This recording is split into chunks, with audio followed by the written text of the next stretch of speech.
y un artículo de las irregularidades en el juicio a Jesús de Antonio Miguel Jiménez. Para empezar, quiero nombrar los cargos imputados. Primero era el religioso, que se trataba de blasfemia, ya que Jesús, bajo presiones, admitió ser el Hijo de Dios. Otro era amotinar al pueblo, ya que con sus enseñanzas supuestamente sublevaba al pueblo de Galilea y Judea. Prohibir pagar el tributo, que es una clara falacia, ya que Jesús mismo dijo dar al César lo que es del César y dar a Dios lo que es de Dios. Y proclamarse a sí mismo como el rey Mesías. Todas estas acusaciones son infundadas y carecen de confirmación, y además de que no tuvo una defensa como debía ser, solo una autodefensa, no hubo nadie más que interviniera por él. El proceso se dio de la siguiente forma. Primero a Jesús se lo llevó ante Anás, un sacerdote, y luego fue deportado con Caifás. Aquí ya vemos la primera irregularidad, ya que en este proceso Jesús no fue juzgado en la Corte Suprema, sino en el patio privado de la casa de Caifás. Según Brinsler, durante el proceso judío no había, como ya dije, un fiscal oficial, y tampoco los testigos, tampoco había testigos a favor de Jesús, solo estuvieron los que actuaron como acusadores, por lo que se entiende que ya estaban preparados para el falso testimonio. Y estos testigos encima no estaban de acuerdo entre sí, y sus declaraciones deberían ser declaradas inválidas dentro del intervalo de la buena fe.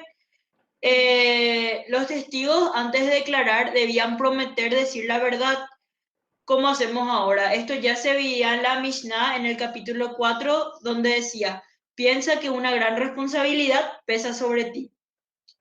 Entonces fue necesario un soborno grande para poder conseguir estos falsos testimonios, ya que el Deuterónimo castigaba a quienes acusaban falsamente, y decía: le tratarán como él intentaba tratar a su hermano, ojo por ojo, diente por diente. Y recibía la misma condena que el acusado. En el caso de Jesús, se presentaron dos que declararon juntos, cosa que también iba contra la ley, porque en el libro de Daniel se señalaba: separadles unos de otros y yo os examinaré. Si una vez separados los testigos, estos no coincidían o contradecían sobre los hechos, y contra el acusado lo que digan debía ser descartado.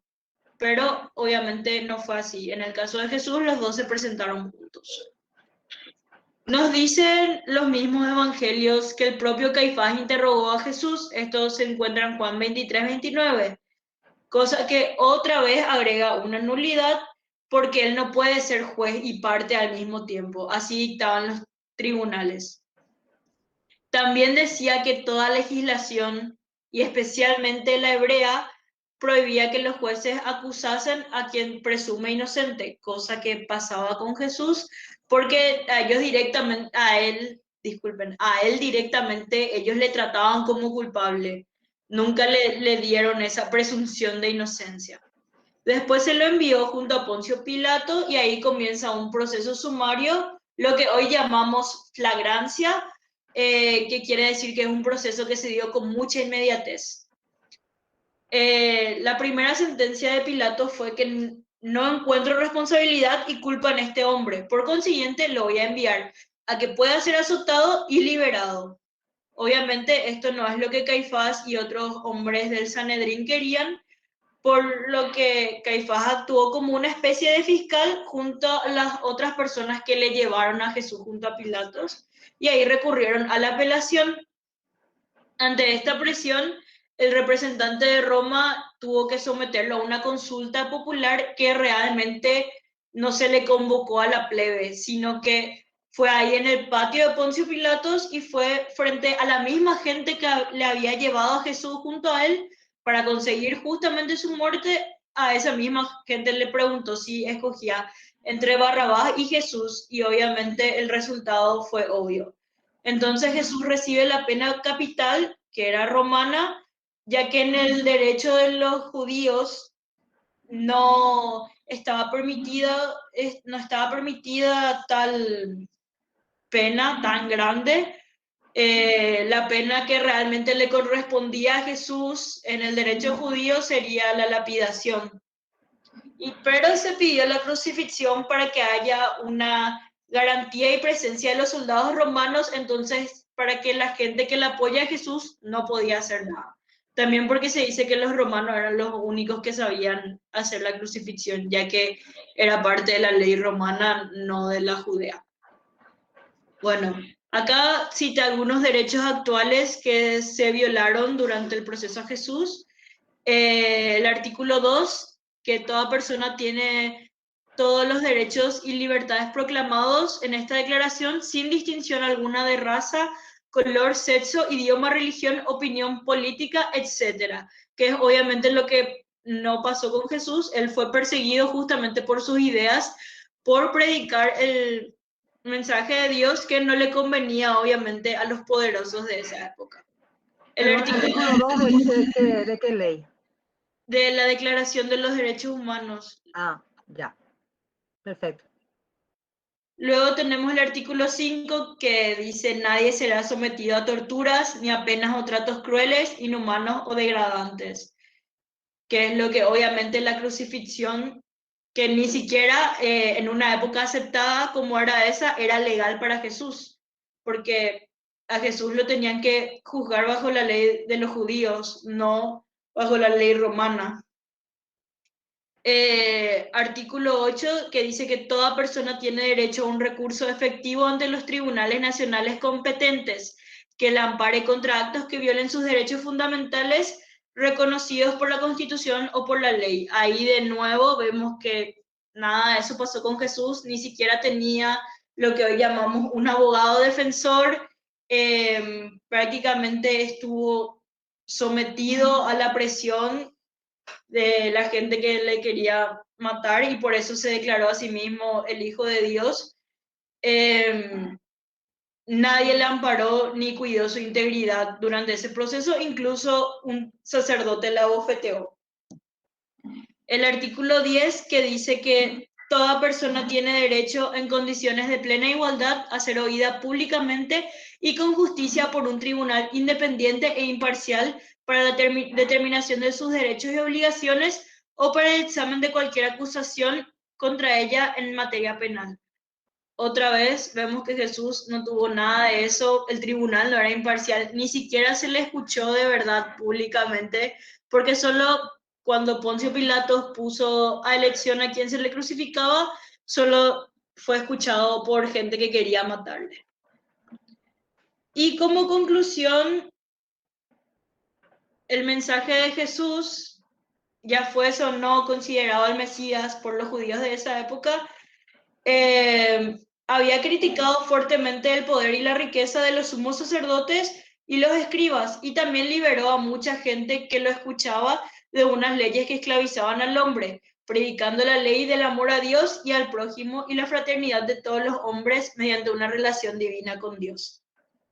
Hoy en día para nosotros es básico más o menos la igualdad ante la ley, es algo obvio, pero en la Judea del siglo I después de Cristo eso era totalmente descabellado, era un tabú. Y entonces por eso fueron las denuncias de Jesús lo que lo convirtieron en un personaje políticamente incorrecto.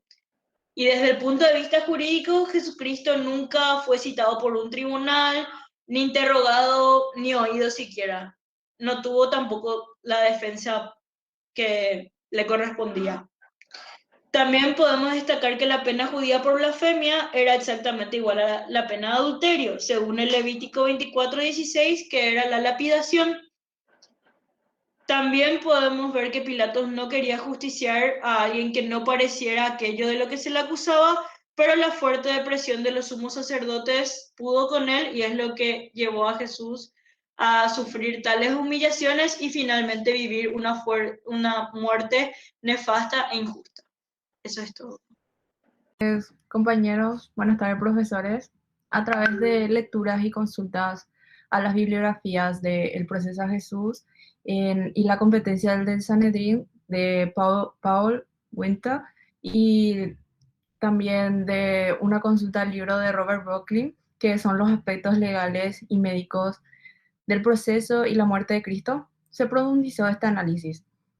Brevemente podemos decir que Jesús fue acusado de blasfemia y autoproclamarse el Hijo de Dios, que en aquel entonces era inaudito hacer eso, por lo cual los fariseos lo querían crucificar. Sin embargo, ellos no tenían poder para hacer tal cosa, así que lo llevaron hacia el gobernador de los romanos, que en ese entonces era Poncio Pilato. Pilato le buscó una culpa y como no encontró ni una, por la presión del pueblo se dio a matarlo, así que este saldría lavándose las manos de la culpa de su muerte. Aunque ya tengo entendido que los evangelistas no intentaron hacer una historia en el sentido moderno, sino más bien comunicarnos un mensaje religioso, también está el caso que en dichos relatos existe escondida una verdad histórica que exige un gran esfuerzo hermenéutico para descubrirla o encontrarla. Aunque nada está confirmado con exactitud y hubo muchas contradicciones al respecto, como mencionó el compañero, tengo entendido que entre muchos investigadores existe un consenso, el cual se refiere a que si Jesús fue condenado a la cruz, tuvo que ser por los delitos que provocan un método de ejecución tan extremo como lo fue la sedición, que es el levantamiento de un grupo de personas contra un gobierno con el fin de derrocarlo, el desafío al poder de Roma, la insurrección, que es la rebelión de un pueblo hacia un Estado, y un gobernante como lo era Pilato no dudaría un instante en aplicar ese cargo.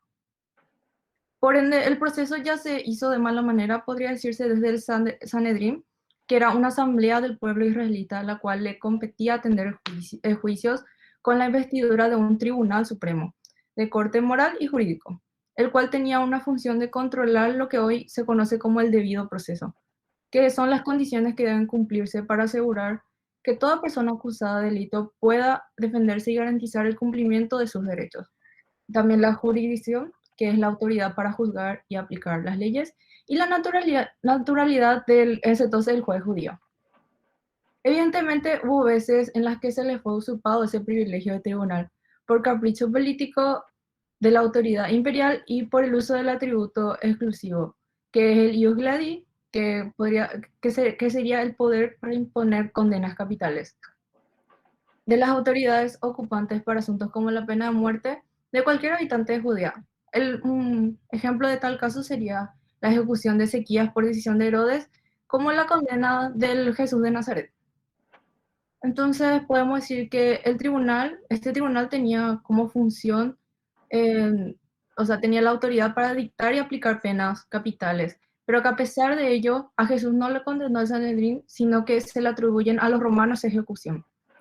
En conclusión, que en vista de lo que dice o dicta o juzga el Sanedrín, Jesús no merecía más que flagelos corpóreos o apedramiento o tal vez un tipo de castigo físico o hasta demostrar su inocencia, y de haber existido una tercera instancia menos política o teocrática, como la de apelación, por ejemplo, se lo debía procesar Jesús bajo su condición judía y no bajo el proceso romano. Pero al final el deseo fariseo quiso y consiguió la pena máxima por ello.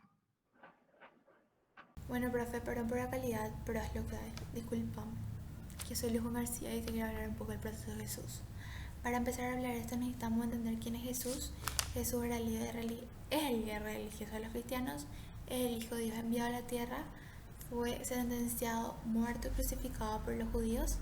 Además debemos entender que Jesús vivía en Judea en ese momento y Judea era un estado dependiente de Roma, tenía un procurador romano que era Poncio Pilato, además era el cuerpo legislador de él, que tenía la función primordial de este proceso, que es el ius gladis, cosa que los judíos carecían de ella.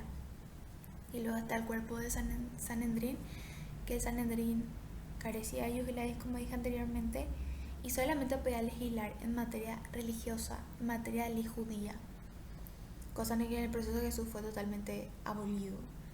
Y luego está Jesús, que era una figura pública en ese momento, que decía muchos testimonios contra el Sanedrín, anunció varias injusticias de Anás y Caifás, mucha corrupción, muchas irregularidades en el templo, cosa que el Sanedrín no creían que él iba a ser como una rebelión contra él, que él podía crear una rebelión, podía hacer una influencia política más que ellos, y eso amenazaba mucho a ellos. Entonces, la primera oportunidad que ellos tuvieron, lo sentenciaron por blasfemia, por creerse el verdadero Hijo de Dios, cosa que según ellos no podía pasar aún todavía, que el Mesías aún no debía llegar, que él no era el Mesías y que se hacía pasar por un impostor. Pero si él se declaraba culpable, iba a ser sentenciado por blasfemia, y si se declaraba inocente, entonces iba a ser juzgado por impostor. Entonces la sentencia de Jesús ya estaba hecha, él iba a morir de un modo u otro. Pero realmente fue Poncio Pilato de la última palabra por tener el Ius Gladis, como dije anteriormente. Para empezar, debemos entender que hubo varias irregularidades en el proceso de Jesús que iban contra el Mishnah, contra la ley judía, que Jesús fue sentenciado de noche y un día antes al día de Pascua, cosa que el Mishnah prohibía que se haga sentencias de noche y menos un día de fiesta. Además, fue juzgado por el propio sumo sacerdote, cosa que no se podía interrogar él mismo. Además, tenían falsos testimonios contra él y tenían testimonios que no concordaban entre ellos. En principal debemos entender que Jesús no tenía testigos ni tenía acusadores, nadie que lo defienda, además no tenía una voz, un poder defensor. Él estaba condenado de una forma u otra. Entonces, como el sumo sacerdote no podía dictar pena de muerte, requirieron a Poncio Pilato. Poncio Pilato no lo condenó, dejó en decisión del pueblo. El pueblo decidió por Jesús a ser condenado, muerto, crucificado.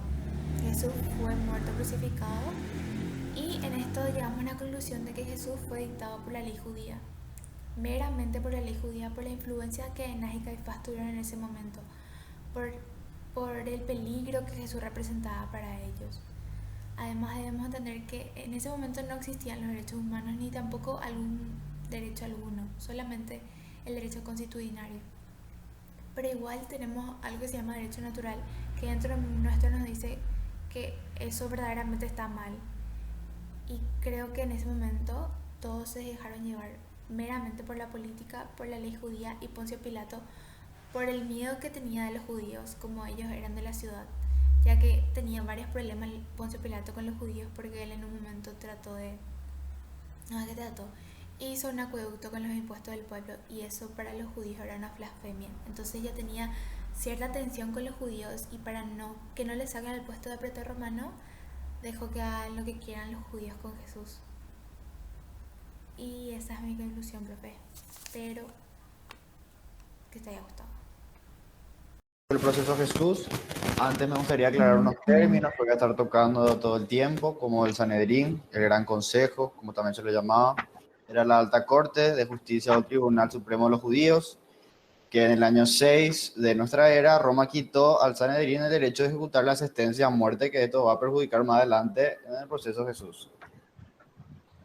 Y luego voy a hablar también voy a tocar mucho lo que sería la Mishnah, que sería el Código de Procedimiento Penal Judío, en el que Cristo se habría cometido, al menos en el proceso de lo que fue Cristo, se habrían cometido por lo menos 27 irregularidades o nulidades que invalidarían todo el proceso ante el Sanedrín. Ahora, ¿qué fue lo que pasó? Bueno, fue la popularidad del Mesías lo que llevó en apenas el primer año de la predicación a alimentar un gran resentimiento contra Jesús. Era, para decirlo de una vez, una envidia que llegó incluso a cegar a la sinagoga, que era un edificio destinado al culto al judaísmo y el lugar de estudio e interpretación de la escritura también, por el influjo de Cristo sobre las masas. El Sanedrín temía al mismo tiempo que los romanos tomasen el movimiento mesiánico como una excusa para acabar con el último resto de independencia judía representado por ellos mismos. Especialmente el rencor contra Jesús era por su lucha contra los abusos en el templo y su condena a las ricas ganancias que ahí se extraían. La actitud de Cristo contra el Sanedrín, sumado a su popularidad y principalmente a su proclamación como el Mesías de Israel e Hijo de Dios, son los que definirían después su arresto en la noche del 13 al 14 de marzo del año 782, pero de la época romana. Jesús había sido denunciado como el falso profeta, preparando así los ánimos para lo que sería después su condenación. Querían sentenciarlo a muerte para salvar el poder que tenían en el Sanedrín. Dicha sentencia fue pronunciada sin citar al condenado, sin oírle, sin acusadores ni testigos, por la sola razón de detener el curso de sus milagros e impedir que el pueblo creyese en él, para detenerlo ya de una vez. Se trata entonces no de la deliberación acerca de si se lo apresa o lo asesina, sino el hecho de deshacerse ya de una vez de él. Jesucristo nunca había sido citado al tribunal, como ya había dicho, interrogado. No había estrictamente una causa, pues hasta el momento ningún acusador se había presentado, ni un testigo había testiguado. Hay que tener en cuenta aquí que la reunión también que se llevó a cabo tuvo lugar en la noche, también como dijo el compañero Aldo, y es aquí donde comenzarían las primeras nulidades contra la Mishnah, pues la ley judía prohibía proceder de noche bajo pena de nulidad. La reunión con Anás y su posterior con los sanedritas se realizó después del sacrificio de la tarde, violándose otra prohibición que dice que no se sentarán sino después del sacrificio de la mañana hasta el sacrificio de la tarde. Es importante tener en cuenta que los jueces estaban también obligados a analizar atentamente las declaraciones de los testigos que hacían los acusadores, en especial el sumo sacerdote, porque el que debía examinar con extremo cuidado la calidad de los testigos y también la veracidad de los testimonios. Al momento de contestar Cristo, cualquiera fuese su respuesta, la condena ya estaba escrita, porque si Jesús negaba ser el Mesías, sería condenado como impostor. Y si confesaba hacerlo, moriría por blasfemia. Y aquí es donde encontramos una nueva nulidad, pues el juramento era obligatorio solo para los testigos, pero estaba prohibido para el acusado. Nadie puede ser obligado a declarar en contra de sí mismo, ¿no? Eso dicen los abogados. De lo contrario, se lo ponía en una situación de perjurar o de incriminarse. Lo mismo decía la Mishnah, que decía, tenemos por fundamento que ninguno puede perjudicarse a sí mismo. Acá pasó todo al revés, sino que ningún juramento se pidió a los testigos, pero sí al acusado. Cristo luego confiesa ser el Mesías, por lo que se le acusa por blasfemia. La sentencia fue dada el mismo día en que comenzó el proceso, violándose así la ley que decía que todo juicio criminal puede terminarse el mismo día si es que el resultado de los debates es la absolución del acusado, pero si debe pronunciar una pena capital, deberá concluir recién al día siguiente, cosa que no se cumplió, fue en el mismo día. No hubo deliberación, los jueces, por la sola aserción de Caifás, que fue el sumo sacerdote judío, dieron precipitadamente una sentencia a muerte. Los dos escribas no recogieron los votos, ni los jueces votaron uno por uno. Había obligación de pesar atentamente la respuesta del acusado, cosa que tampoco se hizo. No vieron si realmente decía la verdad o no, simplemente se lo condenó para deshacerse de él, como ya había dicho. La sentencia contra Jesús es además nula porque fue pronunciada en un lugar que no se debía, es decir, la casa del Caifás, mientras que debía ser dictada en la sala de piedras cortadas también, que mencionaron muchos mis compañeros.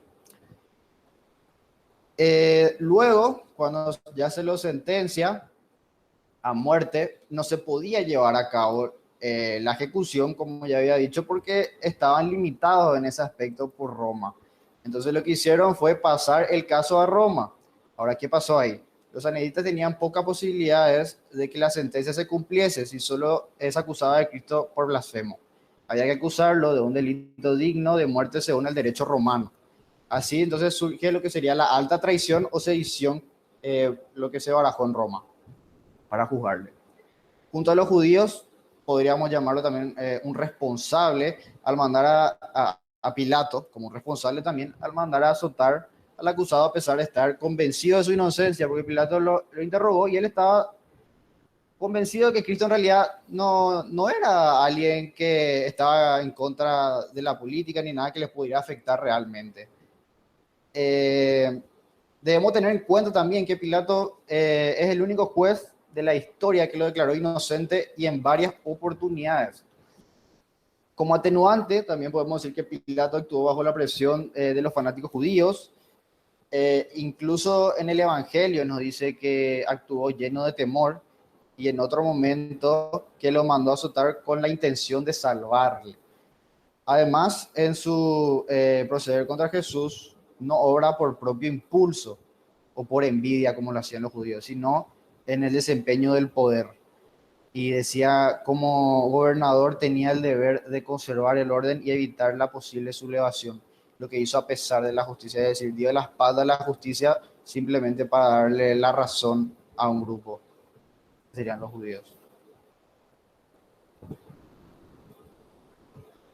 En modo historia, pero sí quería aclarar antes, o sea, el hecho de que los judíos estaban bajo la provincia romana, ya por el hecho de que tenían la protección de ellos, entonces al estar bajo esa situación, ellos tenían una cuasi independencia, como decía el PDF que nos pasaste. Entonces la soberanía de Sanedrín se dividía de la siguiente manera. Ellos tenían la autoridad de los delitos religiosos y de los delitos políticos le correspondía al Imperio Romano. Es decir, el Imperio Romano tenía el exequatur, tenía esa potestad, ese imperio de dictar, o sea, los prefectos, de dictar todo lo que sea el ius gladi, que era la vida y la muerte. Entonces, en la situación de Jesús, nos suponemos en el momento en el que se le arresta, que es el jueves y viernes santo.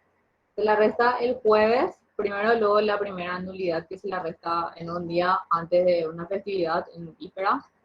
Segundo, en el lugar de que no era adecuado, porque si era una pena capital, como ellos le sentenciaron, tenía que ser en la sala de las piedras cortadas, según la ley judía.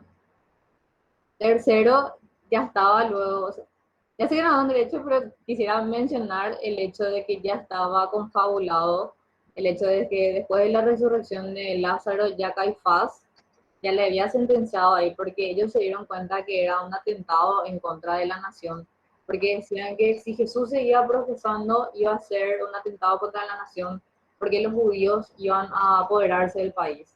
Entonces, ya ellos buscaban testimonios falsos con que apresarle, pero si nos ponemos a pensar, realmente él fue detenido arbitrariamente, porque con acusación de quién él fue detenido, porque nadie fue a acusarle al Sanedrín que Jesús estaba procesando. Realmente fue porque Judas se fue y hizo un trato realmente con los de Sanedrín para poder conseguir lo que ambos esperaban. Y es así como se le detuvo arbitrariamente, que es lo que se menciona en la Declaración de los Derechos Universales. También mencionar cómo Anás le derivó a su yerno Caifás, ya por el hecho de esto que quería mencionar, justamente por el tema de la confabulación que ya hizo anteriormente Caifás, que ya estaba en búsqueda de eso antes de avisarle.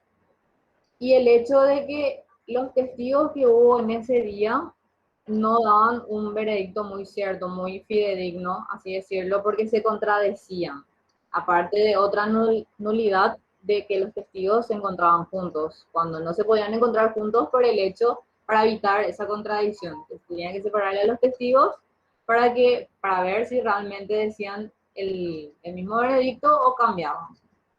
Entonces, es muy importante también escuchar lo que decían los testigos, que dijeron haber escuchado, sin nada cierto, haber escuchado que Jesús dijo, voy a derribar el templo hecho por hombres y voy a construir un templo no hecho por hombres. Cuando en realidad lo que Jesús dijo, voy a resucitarlo. No utilizó las palabras voy a reedificarlo en sentido material, sino que él se refería espiritualmente al templo de su cuerpo. Entonces, lo que te dice la ley judía es que un juez es juez y parte al mismo tiempo. Un juez, en primer lugar, tiene que asegurarse de que los testigos sean de calidad y que sea fidedignamente lo que están diciendo y que no tengan esta contradicción. Y en segundo lugar, Caifás como juez, en este caso del procedimiento de Jesús, no podía acusarle a Jesús. Porque lo que pasa con la ley hebrea es que ellos no preveían en su ley un abogado para el acusado. Ellos mismos eran sus propios abogados. Y es por eso que el requisito era de que no bastaba un solo testigo, una sola declaración, bastaba más de una. Y en este caso ni siquiera hubo una sola. Entonces, en esa contradicción nos encontramos que Caifás le acusa a Jesús, pero cuando le pregunta si él es realmente el Hijo de Dios, ¿qué es lo que pasa? Si Dios responde que sí, ocurre lo que Caifás le dijo, has blasfemado. Pero ¿qué ocurría si Jesús decía que no? Iba a ser acusado de impostor. Entonces, no había ninguna protección de parte del acusado. Otra razón también por la cual está también el artículo, que no recuerdo si era el 11 o el 10, de la Declaración Universal de los Derechos. No había ninguna protección por parte del acusado. Es ahí cuando ellos ya hacen su sentencia en base a su delito religioso de la blasfemia. Pero lo que ocurre es que ellos no se podían presentar frente al prefectorado romano con un delito religioso porque iba a ser ilegal que Roma dicte eso. Entonces lo que ellos hicieron fue cambiar la blasfemia por la sedición. Entonces fue en base de una sublevación del templo. Entonces, por esa razón se presentaron enfrente a Poncio Pilatos. Y lo que hizo Poncio Pilatos, porque desde el inicio que él no encontró ningún error, porque no había ni siquiera ni testigos ni pruebas, evidentemente es innegable eso, él lo que hizo fue realmente, esta era una de las preguntas que había en el PDF que decía, ¿quién fue el que defendió a Jesús? Y desde mi postura particularmente, creo que inconscientemente o por voluntad propia, si habrá sido de Poncio Pilatos, de todas las veces que él se inhibió, primero al mandarle a Herodes, que era el tetrarca de Galilea, ya que también estaba bajo el derecho romano, que podía mandarle al que era el príncipe, pero príncipe vasallo de Roma en este caso, del domicilio, no importaba su nacionalidad. Pero Herodes podía intervenir dentro del caso, pero otra vez él no podía ratificar una sentencia de muerte, porque no tenía ese imperio. Entonces, lo que hace Herodes es devolverlo otra vez a Poncio Pilatos. Y lo que él hace es utilizar una falacia de misericordia, es lo que dice este autor. Y es muy cierto, porque él decide castigarle a Jesús, pero ¿sobre qué base? Y con que no tiene ninguna base para maltratarle a una persona. Y es más, en el derecho romano se calificaba que cuando una persona cometía un delito, era muy diferente cuando eran ciudadanos romanos y cuando eran extranjeros. Cuando eran ciudadanos, generalmente se le hacía se le mandaba a una isla, no viene la palabra técnica, pero se le mandaba a las islas, se les deportaba. Transtida. Los extranjeros era la crucificación. Por eso se entiende la diferencia que es una condena romana y no judía, porque si era judía en ese caso tenía que ser una lapidación. El caso es que al ser una crucificación y al ser condenado a eso, él pierde su calidad como persona. Él ni siquiera era un ciudadano romano, pero cuando él pierde esa calidad de persona ya pierde totalmente protección en la ley. Entonces estaba a deriva de nada. Entonces, ¿qué es lo que pasa? Poncio Pilatos trata de persuadirle nada más a los judíos para que ellos no quieran seguir con la misma base de crucificarlo. Pero tuvo un efecto contradictorio porque de tan conmocionada que estaba la muchedumbre, al verlo todo azotado, lo único que le hicieron es crucificarle. Y no consiguió otra vez Poncio Pilato. Lo que él esperaba es que se dieran cuenta que no era una persona peligrosa. Entonces Poncio Pilato, al desesperar, estar en una situación tan desesperada y darse cuenta que tanto poder tenía Jesús sobre los judíos, entra con él nuevamente, pero esta vez a solas, y le pregunta, ¿de dónde viene? Cuando se da cuenta que Jesús no le va a responder, es cuando le dice, vos te das cuenta, no con las mismas palabras, pero de que él tenía el poder de dejarlo libre o crucificarlo. Y es el propio Jesús que le dice que no iba a tener ningún poder sobre él si no venía de lo alto. Entonces, es más culpable el que me trajo a vos. El propio Jesús ya estaba afirmando ahí. Es identificar las pautas y el seguimiento de no un proceso judicial que estuvo mal, sino de una improvisación de ese seguimiento, ya que realmente hubo dos procedimientos, el procedimiento de la blasfemia y el procedimiento de la supuesta sublevación que se presentó en Roma. Y el punto final que le dio a Pilato, porque por tercera vez volvió a decir tómenlo, crucifíquenlo ustedes porque yo no encuentro error alguno en este hombre. Y es ahí cuando los romanos utilizaron al emperador. ¿Por qué? Porque le dijeron, entonces vos no sos amigo del César, porque él al proclamarse rey de los judíos va en contra del emperador romano. Entonces, por seguridad propia, a miedo de que, porque los romanos ya habían eso hecho antiguamente, que informaban al emperador de que de alguna situación que pasaba en Judea. ¿Y qué pasaba si informaban de que Pilatos le liberó a un hombre que realmente había cometido un delito? Ahí ya iba totalmente, ya no iba a tener ningún hilo de fidelidad entre lo que era el emperador y el prefecto de Judea. Entonces, aparte de salvaguardar eso, Poncio Pilatos, y también de que si no le crucificaba a Jesús, porque en la ley hebrea especificaba de que si entonces Jesús no era culpable de eso, los que eran acusados eran culpables por blasfemia a él. Entonces era o crucificarle a Jesús o crucificarle a los 71 miembros del Sanedrín. Y como volvió a decir Caifás, es mejor que muera un solo hombre antes que perezca una sola nación. Y para terminar, realmente la crucificación fue en base al derecho romano. Y cabe aclarar que era parte del trabajo de Poncio Pilatos informar al emperador, en ese caso Tiberio, de lo que estaba sucediendo, que le informó después de la muerte de Jesús. ¿Por qué? Porque en el derecho romano se admitían dos tipos de indultos. El abolotio, realmente en latín no sé cómo se pronuncia el abolotio y la indulgencia, pero era la abolición de un preso que todavía no tenía la sentencia, que sí tenía el imperio de dar eso Poncio Pilatos, y el imperio que tenía el emperador de dar la indulgencia de perdonarle realmente al prisionero con su condena. Pero ¿cómo Jesús iba a acceder a eso si no estaba informado del caso? Entonces, yo lo que rescato es todas las nulidades y las regularidades que se presentaron desde el momento 1 del arresto de Jesús, pero sí fue juzgado por ambos tribunales, solamente que al final los judíos querían que se juzgue por su ley y ellos mismos lo aceptan. Pero lo que a mí personalmente no me termina de cerrar, como siendo Poncio Pilato consciente de que ellos habían dicho de que quería que fuera por su ley, cómo fue condenado otra vez a crucificación, si ellos mismos admitieron que era más blasfemia, era más al honor de que él se hacía llamar rey de los judíos, que más que una sublevación. Buenas noches, compañeros. Voy a hablarles también del proceso de Jesús. La fuente que utilizamos fueron el proceso de Jesús de Paul Winter y el proceso jurídico de Jesús de Javier Olivera Rabasi. Hay que tener en cuenta que ambas fuentes tienen como principal fuente de sus escritos los 4 evangelios del Nuevo Testamento. Se basaron principalmente en los 4 evangelios del Nuevo Testamento, como también los escritos de historiadores como Josefo y Filón del siglo I.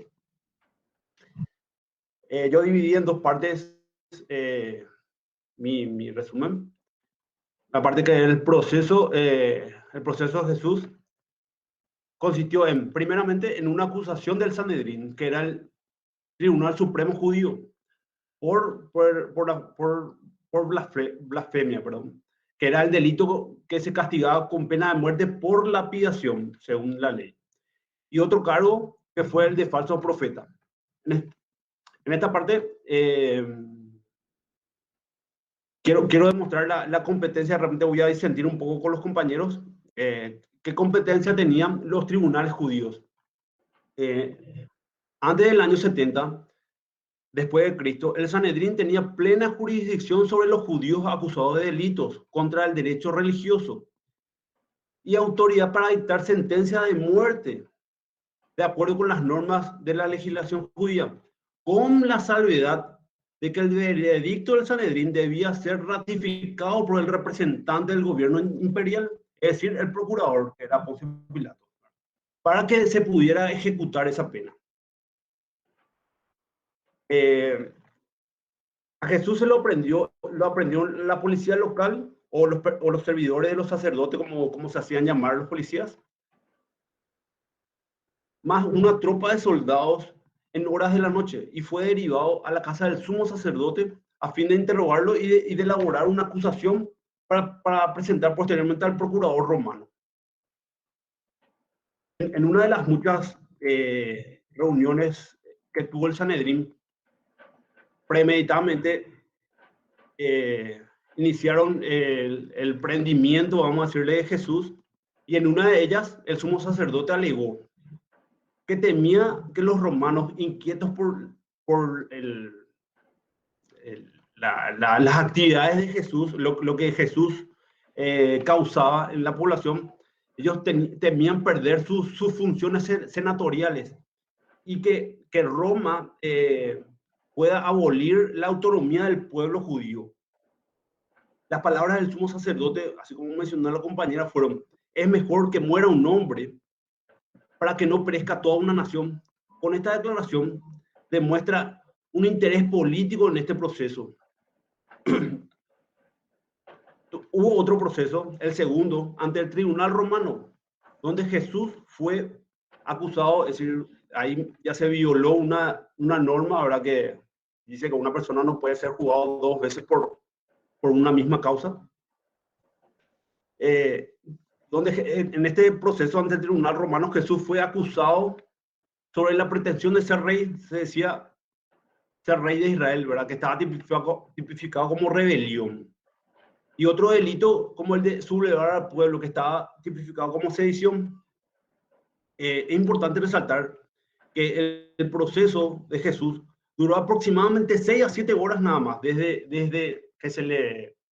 la prendición hasta la ejecución en la cruz. Se duró 7 horas aproximadamente.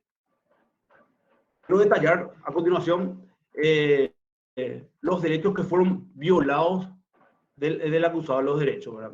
En el transcurso de la aprehensión y los posteriores sucesos se fueron dando una serie de hechos que provocaron la nulidad de los actos según lo establecido por la ley. Por ejemplo, se prohibía proceder de noche bajo pena de nulidad. Jesús, por ejemplo, fue interrogado de madrugada, ¿verdad? Se prohibía tener una sesión en la víspera del sábado o de un día festivo. Es decir, no se podía juzgar en víspera de sábado ni en víspera de un día de fiesta, ¿verdad? A Jesús se lo juzgó y se lo sentenció en víspera de sábado. Se preveía siempre también la protección del acusado, decía, con términos que respiren humanidad y benevolencia. Al ser capturado y llevado junto a nada, en el primer interrogatorio ya fue abofeteado por el sumo sacerdote, por el suegro del sumo sacerdote. Otra nulidad: se presentaron 2 testigos que declararon juntos, hecho que estaba tipificado y prohibido por la ley. 2 personas no podían declarar a la misma vez. El acusador y el juez, como todo proceso, debe ser distinto. En el proceso, Caifás fue el sumo sacerdote, interrogó a Jesús y también lo juzgó.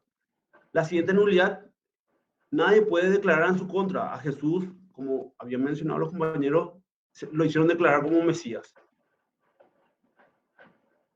Otra causa de nulidad es la sentencia que fue dada el mismo día en que comenzó el proceso, violando así la ley la ley decía, todo juicio criminal puede terminarse el día mismo en que ha comenzado, si el resultado de los debates es la absolución del acusado, pero si debe pronunciarse una pena capital, deberá concluir al día siguiente. Yo quise resaltar lo que dicta nuestra legislación actual y los artículos que se violaron. Por ejemplo, el artículo 16 de la Constitución Nacional de la Defensa en Juicio, el artículo 17 de los derechos procesales, el artículo 18 de las restricciones de la Declaración de la Constitución Nacional, por citar algunos, ¿verdad? A mi entender, como conclusión, fue un proceso donde podríamos decir, como lo instituyen nuestras actuales constituciones, ¿verdad?, que se violaron todas las garantías constitucionales de una persona, la legítima defensa y los derechos que atentan contra la esencia misma de la persona. Ambos tribunales maquinaron el juicio y la ejecución de una persona por motivos principalmente políticos. Jesús no era un revolucionario ni estaba impulsado por ambiciones políticas de poder. Era un maestro que ponía abiertamente su doctrina con bases en el amor al prójimo. Este juicio fue importante para el derecho por lo que suscitó Jesús como persona y a través de él toda la Iglesia Católica, que fue una de las bases de la civilización occidental. Además, nosotros como futuros profesionales del derecho nos compete detectar vicios y nulidades en un proceso jurídico que se desarrolle con arbitrariedad. Les voy a dar una breve introducción antes de hablar de todo. Jesús de Nazaret fue juzgado y condenado a morir. Este proceso que fue redactado supuestamente por orden de Pilatos. También podemos encontrar las referencias judías y paganas, pero las fechas que sobreviven son muy tardías.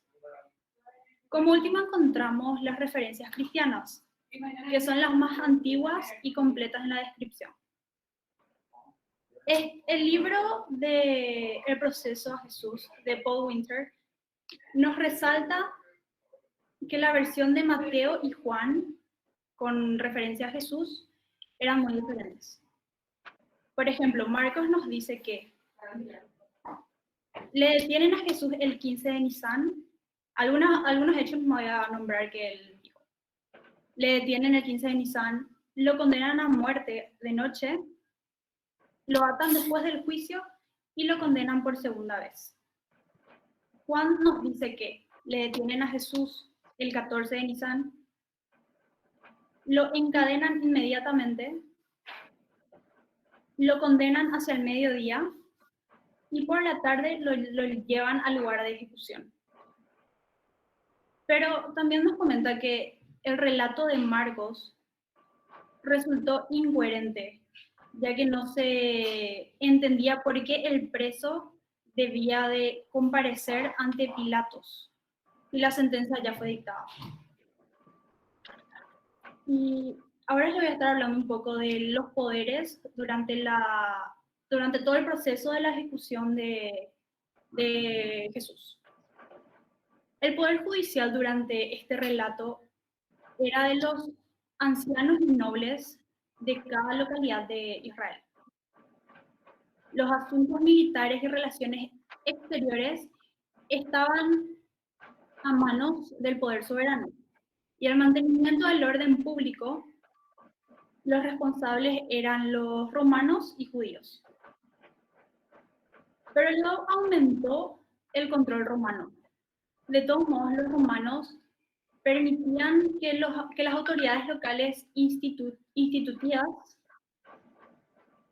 encabezadas por el Sanedrín, que es un instituto con poderes judiciales, siguieran funcionando, pero en situaciones que no afectaran el interés romano.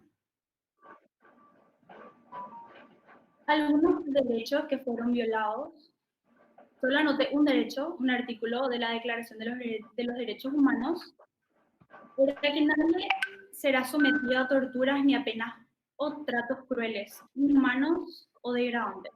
Esto se puede ver como es violado de una forma muy grave, ya que Jesús fue crucificado y fue tratado de una forma tan inhumana. Y Carla.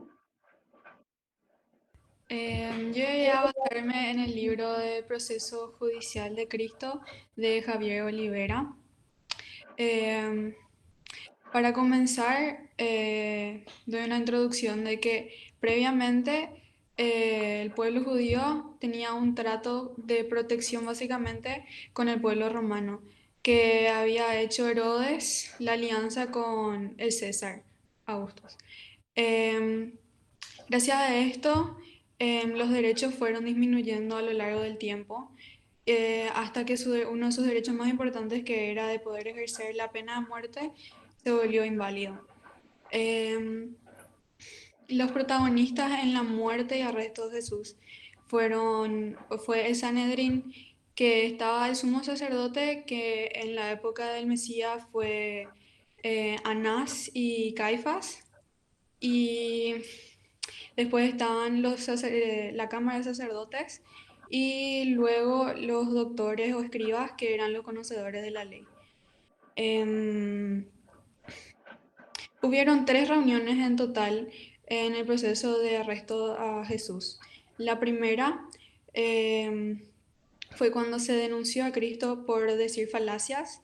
La segunda fue luego de la resurrección de Lázaro, en donde se sentencia a muerte a Jesús. Y cabe destacar que no se había oído previamente a Cristo. Y la tercera reunión es donde se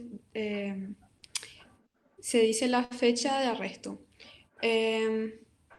Luego de esto, cambió la fecha gracias a que Judas Iscariote hizo un trato con los sacerdotes a cambio de 30 monedas y él debía de entregar a Jesús.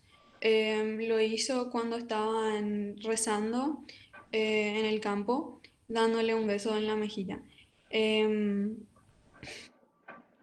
Después se cometieron varias nulidades en el proceso del arresto. Como por ejemplo que cuando Caifás interrogó a Jesús, él no podía acusar al inocente.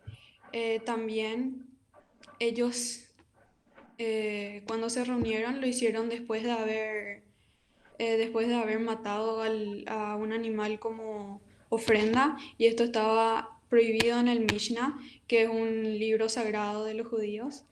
Y además se reunieron de noche, que es otra nulidad, que también está prohibido en el Mishnah.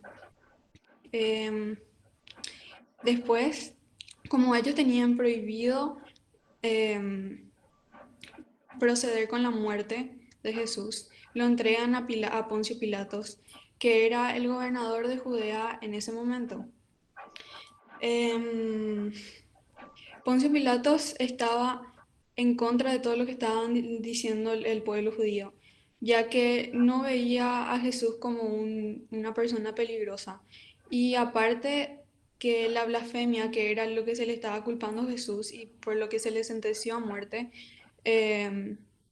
estaba prohibida en la ley, en la ley romana, porque era algo religioso.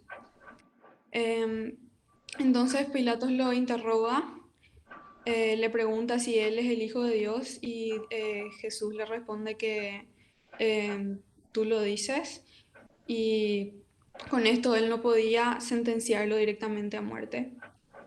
Después lo manda a Herodes, y Herodes se burla de él diciéndole a los sacerdotes de que también él no es una persona que pone en riesgo a la sociedad judía, y lo devuelve a Pilatos nuevamente. Ahí, como eran tiempos de Pascuas, se podía liberar a un prisionero, y le pregunta al pueblo si es que prefieren a Barrabás o a Jesús. Y el pueblo decide a Barrabás porque quería a toda costa que se crucifique a Jesús, porque había dicho que era el rey, había dicho que era el rey y el Mesías, y para ellos eso era lo peor que podía decir. Como el Pilatos no podía hacer más nada y además tenía mucha presión, porque le decían que estaba insultando al César, y ya corría peligro su puesto, decide crucificar directamente a Jesús y se lava las manos. Así es como Jesús muere en la cruz. Y en conclusión, las personas que no sé cómo explicar, que tuvieron mayor parte tanto en la muerte como en su arresto, fue el pueblo judío. Sea ya porque le tenían envidia a los sacerdotes y porque decían que estaba quitando, el pueblo no estaba pagando su tribuno, y también formó parte del pueblo porque eran básicamente ignorantes y seguían todo lo que la autoridad decía. Y Pilatos también, aunque estuvo de parte de Jesús y creía en su inocencia, prefirió resguardarse al mismo que salvarlo. Y eso es todo. Beta. Ahora yo voy a dar mi conclusión. El mío es más desde el ámbito jurídico. Jesús no fue citado por el tribunal, él no fue oído, no le permitieron presentar algún testigo. Simplemente Jesús fue entregado por el prefecto romano al Sanedrín para su crucifixión. Él no se merecía esta clase de castigo. Puede que sí castigos más leves por juzgar el poder de los sumos sacerdotes, pero no se merecía la pena de muerte. Buenas tardes, profesora. Soy Carlos Tiarrilla y este sería mi ensayo o exposición. Para este ensayo yo no utilicé los materiales que fueron subidos al Classroom. Fueron más materiales de páginas de internet y lo que podía ir leyendo. Bueno, el proceso en el que Jesús fue condenado a muerte quizás calificará el proceso de este hecho. Es evidentemente una exageración. Hablar del proceso o de juicio justo son conceptos que utilizamos hoy en día que son producto de una evolución histórica bastante larga en el momento en el que Jesús es juzgado. En primer lugar, en términos generales, no había un sistema de administración de justicia ni categoría de proceso judicial que en general se pudiera aplicar a las personas que fueran comparables con el proceso judicial, por el cual hoy en día se puede aplicar una pena a una persona.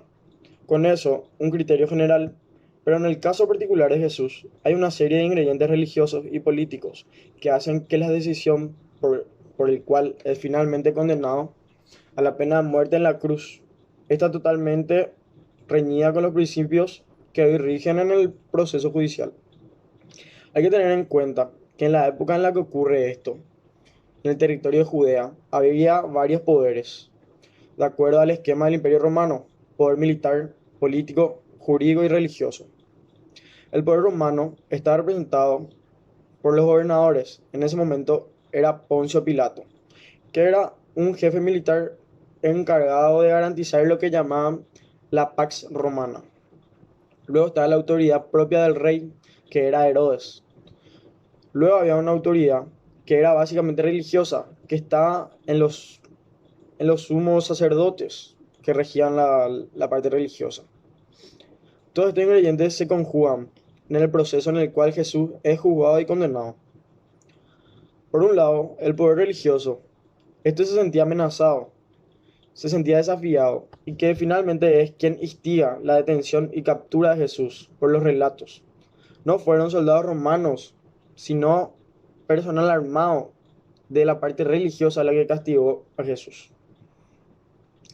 Delante de los sumos sacerdotes se le interrogó a Jesús, donde ellos no pudieron encontrar testigos, ni tampoco demostrar que Jesús era totalmente culpable de lo que a él se le culpaba.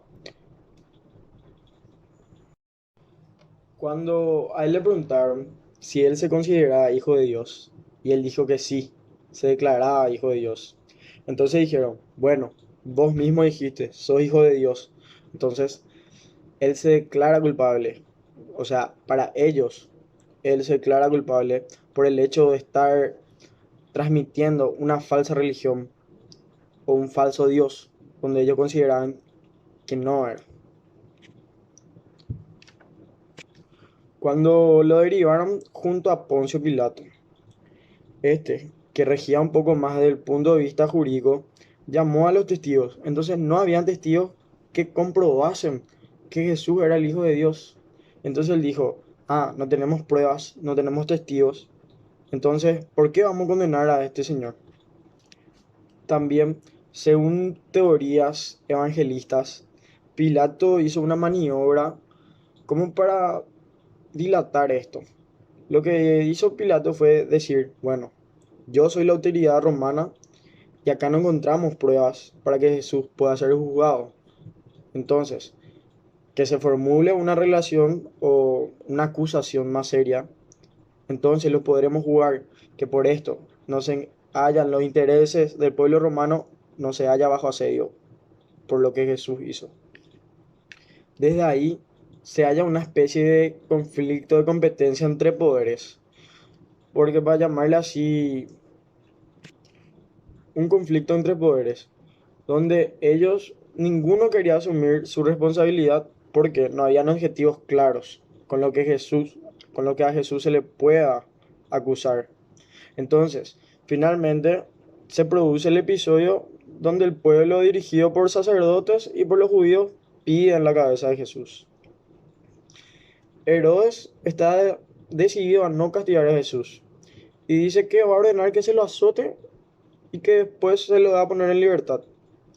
Entonces hay como una especie de sublevación, una especie de protesta. Empiezan los gritos y una turba enfurecida que está al mando por los sumos sacerdotes, la cual dicen que Jesús hizo eso. Como una turba enfurecida, entonces hacen caso. Según el pueblo que se protestaba y los sacerdotes, ellos dicen que el delito de Jesús es que él se proclamó rey. El que, el que está en contra del César. Entonces hay una especie de sublevación, una especie de protesta popular, en las cuales entre gritos, una turba enfurecida que está encabezada por los sumos sacerdotes, ellos dicen que Jesús es culpable. Y según ellos, el delito de Jesús es que él se proclamó rey de los judíos. Él está en contra del César. O sea que esto va a incidir en el aspecto político, no solamente en el religioso. Si él se está proclamando a referirse, esto significa que se está potencialmente enfrentando al poder romano.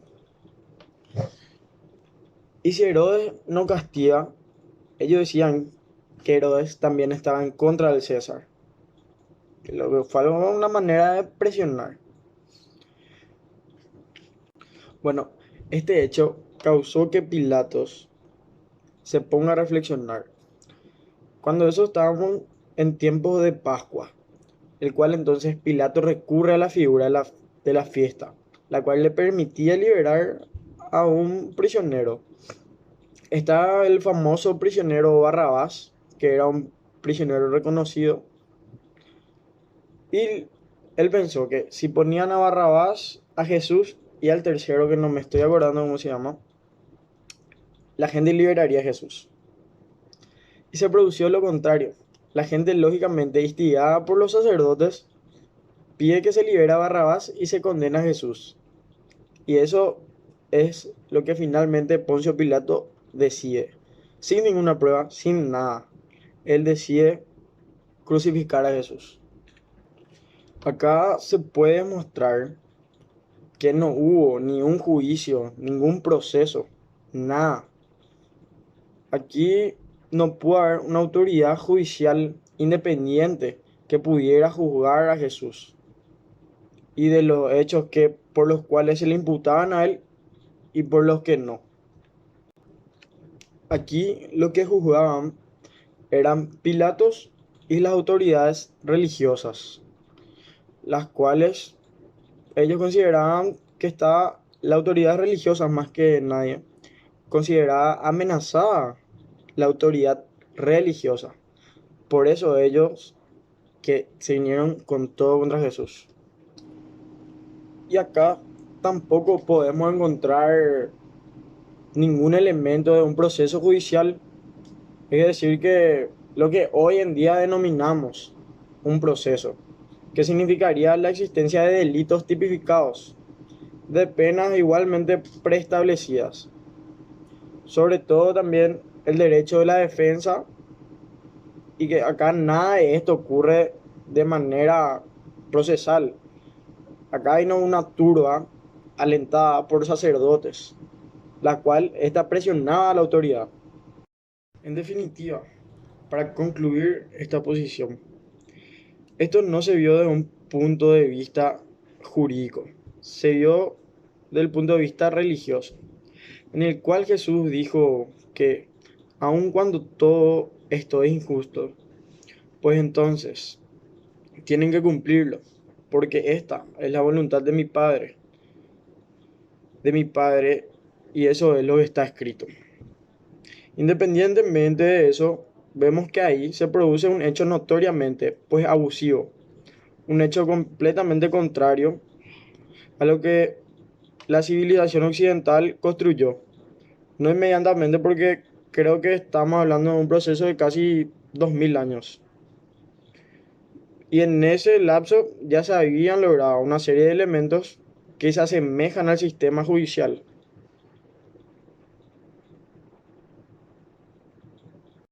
Durante 1800 años han habido formas de justicia y de condena bastante abusivas y violatorias de los derechos fundamentales.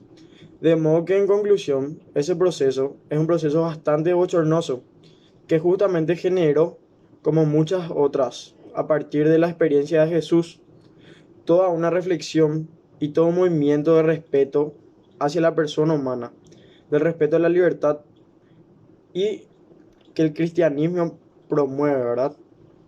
Y que se va a encarnar en instituciones jurídicas destinadas a garantizar esos valores. Muchas gracias, profesor. Primero quiero aclarar que mi formación es súper, ¿cómo se dice? Es muy resumida y que para mí son los puntos más importantes de lo que leí del proceso de Jesús. Estuve leyendo, esa fue mi bibliografía y una página web que encontré que me gustó la información.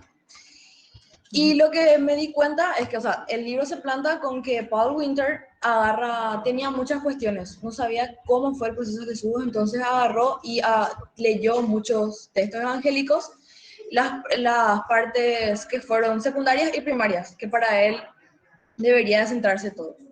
Entonces, voy a leer mi resumen. Antes en la antigua Roma no le hacían caso a los judíos eran personas que por sí solos ellos se veían. Ellos se encargaban de sus propios asuntos, como ya dije, gozaban de su autonomía en cuestiones legales, pero menos en las políticas, ya que el derecho romano estaba muy fuerte en ese tiempo.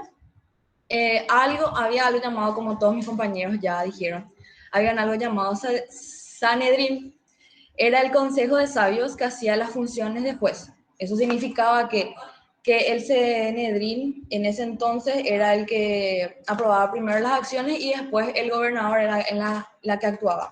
Lo mismo que pasó, o sea, eso es una aplicación de lo que pasó más o menos con Jesús. A Jesús, ¿qué le pasó?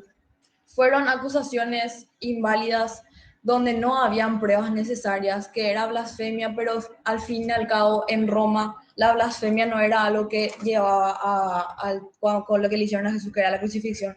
Eran delitos máximos, porque antes, por ejemplo, a las brujas, también como le hicieron a Jesús, agarraban y les colgaban en postes donde hacían que todo el mundo les viera a las brujas y que vieran qué es lo que le pueden pasar en un futuro si es que se convertían en eso. Entonces fue muy, ¿cómo se dice? Fue muy, o sea, no hubo una síntesis en sí en por qué se le hizo a Jesús, solamente era blasfemia y porque los judíos querían, básicamente. Entonces, ¿qué es lo que pasó? Perdón, eso no tenía que decir. Bueno, a Jesús se lo agarró y se le acusó de todos esos hechos, entonces que el gobernador no tenía, los judíos no tenían el derecho de la crucifixión, solamente como dije anteriormente, los romanos hacían. Entonces, ¿qué es lo que hicieron ellos? Por la presión social que tenían, que el gobernador tenía en ese entonces, agarró y le llevó, o sea, no fue Pilato el que lo llevó a la cruz, sino que fueron los romanos para que él no tenga la causa, para que él no fuera la causa de la crucifixión de Jesús. Entonces, voy a volver a leer mi resumen. Y quiero concluir esto, porque dije que era muy, muy breve, quiero concluir esto con que para mí personalmente la crucifixión de Jesús no debía haber pasado. Si es que no fueran por los judíos o por las acusaciones falsas que se le hizo, no debía haber pasado. Creo que si es que no habían esas acusaciones, no habría toda esta historia que es increíble y larga también, pero sí, no debía de ocurrir y que fue muy injusto por la crucifixión. Eso es todo. Mismo libro del proceso de Jesús y me quiero concentrar en lo que me parece que es lo que también me parece que más se concentra el autor, que es señalar todas las contradicciones que pueden aparecer en los evangelios, que son las principales fuentes de datos que tenemos sobre el proceso de Jesús. Y esto creo que se aprecia mejor en dos secciones del libro, una en la que hablan sobre el juicio de Jesús de manera más enfocada, en la que demuestran que, por ejemplo, el Sanedrín buscaba a toda costa una autorización por parte del gobernador Poncio Pilatos y buscaba de cualquier manera que él autorice y ordene la ejecución de Jesús. Es lo que sí nos da a entender que ellos no tenían la capacidad de ordenar o de sentenciar a muerte a ningún ciudadano de Judea o de donde sea. Pero luego, en otra sección del libro, en la que hablan de un proceso también jurídico que tuvo el apóstol Pablo, donde cuando está a punto de ser ejecutado por una multitud, es rescatado por un guardia romano que cuando lo separa de la multitud le pregunta quién es y Pablo alega que es ciudadano de Roma, tiene ciudadanía romana. Entonces le apresa, le detiene momentáneamente de manera preventiva al guardia romano y le pregunta quién es, porque sospechaba que era un individuo que inició revueltas políticas en Israel anteriormente. Cuando llega a la conclusión de que no se trata de él exactamente, lo envía a Cesarea, que es un lugar más de jurisdicción romana, y donde le espera un superior del guardia romano. Y cuando está ahí, está siendo interrogado, llega no tengo el nombre específico ahora, pero un grupo de oficiales de Judea con la intención de llevarle de nuevo a Pablo para que sea interrogado y pueda tener un juicio en Israel, en Judea. Y actúan de una manera que implícitamente nos dice que ellos tenían toda la capacidad de sentenciar a una persona a muerte y ejecutarla también. Lo que entonces nos deja a simple vista una contradicción, que el autor señala muchas contradicciones de manera repetitiva en el libro de los evangelistas. Y también me estoy enredando. Lo que sí que se termina después de 2 años de diálogo con el Sanedrín y oficiales del Sanedrín, se lleva a Pablo a que tenga su juicio en Judea. Pero protesta muy energéticamente de que prefiere ser enjuiciado por el derecho del César, por las leyes de Roma. Mi teoría de por qué hay tantas contradicciones en los evangelios es que tanto los apóstoles y todos los seguidores de Cristo estaban sufriendo una persecución religiosa tanto por parte de Roma como de Judea.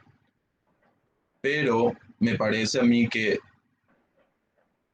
perdón, otra vez ahí me estoy enredando, quiero volver otra vez atrás en la parte en la que justamente del juicio a Jesús quiero volver, de que cuando a Jesús